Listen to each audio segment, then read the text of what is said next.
Have you ever wondered when the judgment of the righteous starts? A lot of people believe everybody is judged to death, but that's a pagan concept, not a biblical one. Daniel 7 gives us a very strong indication of when the judgment starts, and Daniel 8 gives us the exact time and year when the judgment starts. It's already started. Daniel 7 speaks of a fourth beast. There were four world empires: Babylon, Medo-Persia, Greece, and then Rome. And Rome is represented in two phases by that fourth beast: pagan Rome, and then it morphs to papal Rome.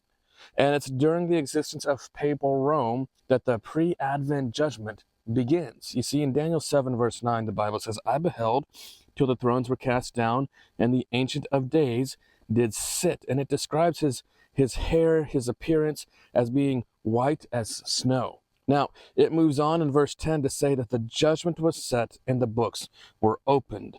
Now, Daniel 8 gives us the timing of the judgment. That was 1844, specifically in October. But what Revelation 22 also tells us, verse 12, is that Jesus says there, "Behold, I am coming quickly, and my reward is with me." He's speaking about the second coming. It's not at death that they receive the reward. It's when Jesus returns, my friends. You see, and it goes on to say, "I saw in the night visions, and behold, one like the Son of Man came with the clouds of heaven, and came to the Ancient of Days, and they brought him near before him." You see, one of the things that the Bible describes the Father as having, in verse 9, is his throne has wheels. And Hebrews 9 tells us that when Jesus ascended to heaven, he ascended to the holy place, not the most holy place.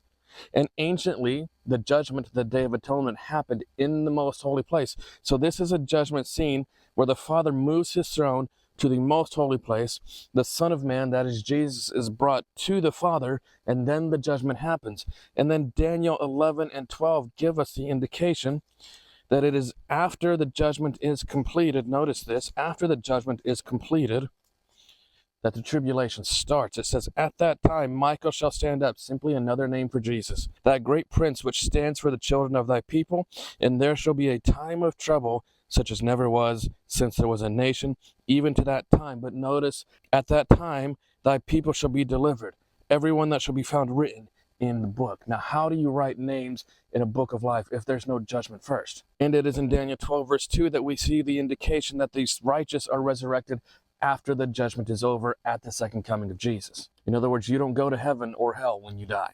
The judgment this tells us about is going on right now. Visit my website, Free Bible Studies, to learn more.